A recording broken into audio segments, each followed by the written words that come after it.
Bugün yeni gündür, Nevroz'dur, bayramımızdır bizim. Bayramımızdır ki zulmedilen ve sömürülen halkın zulme ve sömürüye karşı Demirci Kava ile kazandığı zafer sonunda kutlanmaya başlanan insanlık tarihinin en eski özgürlük bayramıdır. Yeni gündür ki kışın bitip baharın başladığı, güneşin balık burcundan çıkıp Koç burcuna girdiği, doğanın yılı ve kendisini tazelediği gündür.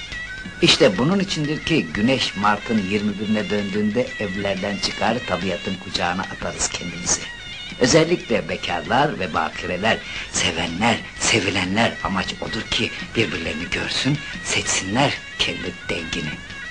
İşte bizim hikayemizde böyle bir günün akşamı başlar. Ki adı Mem ile Zin destan. Geçmiş zamanlarda Botan'da bir bey yaşardı. Mekanı Cizre'ydi. Bir Kürt beyiydi. Yiğitti, cömertti. Zeyned'in de adı. Beyin iki kız kardeşi vardı. Siti ile Zin ki güzellikleriyle maruf. Siti ile Zin'in güzelliği halk arasında masal gibi anlatılırdı. Ay ve mehtabın parlaklığı onların güzelliği yanında sönük kalırdı.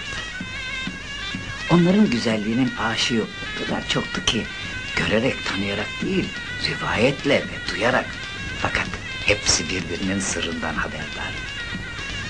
Bu güzellik aşıklarının arasında Tajdin adında bir genç de vardı.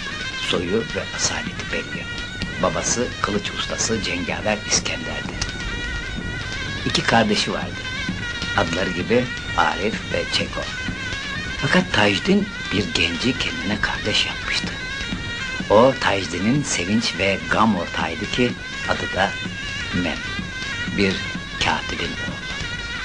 Asıl kelam, Zeyned'in Bey'in hizmetlilerinden Mem ve Tajdin'i seven bir kişi, Siti ile Zin'in tebdili kıyafetle Nevroz'a katılacaklarına haber verince, Mem ile Tajdin onlara tanınmamak için kendilerine kızlar gibi süs verdiler.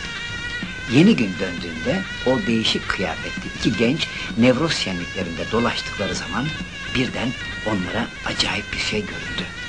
Bir parça olsun kalmadı şuurları. Bu iki kardeş gibi olan candaş görünce iki karışık halli delikanlıyı gönlü ve canı bahşiş verdiler. Ne duyu, ne şuur, ne akıl, ne hafıza kaldı. Bu ceylanların güzelliğinden bağlandı birbirine sırrı gönülleri. Sevmenin yolu açıktır. Bu yüzden ayrılmadı ki ruhları birbirine.